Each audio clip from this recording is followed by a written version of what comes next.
Nagpur gate police station हद्दीतील Lalkhadi ring रोडवर 31 जुलैच्या 5 जणांचा दरोडा टाकण्याचा प्लॅन होता.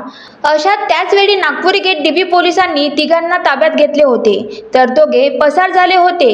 या दरम्यान गुन्ह्यातील फरार असलेल्या गुलिस्तान नगरात राहणारा 25 वर्षीय सादिक खान शेर खान याला सुद्धा पोलिसांनी बेड्या ठोकल्या.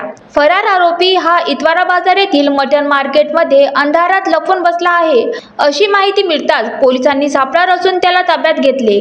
ही कार्यवाही पोलीस आयुक्त अरविंद चावरिया, पोलीस उपायुक्त गणेश शिंदे यांच्या आदेशाने नागपूर गेट पोलीस निरीक्षक हनुमंत उरुलांगोडावार यांच्या नेतृत्वात पोलीस निरीक्षक जनार्दन साळुंके, पोलीस उपनिरीक्षक गजानन विधाते, सहाय्यक पोलीस उपनिरीक्षक अहमद अली, पोलीस कर्मचारी संतोष यादव, दानिश इक्बाल, राहुल रोडे, सागर पंडित यांनी केली. Vidarbha city news, Amravati.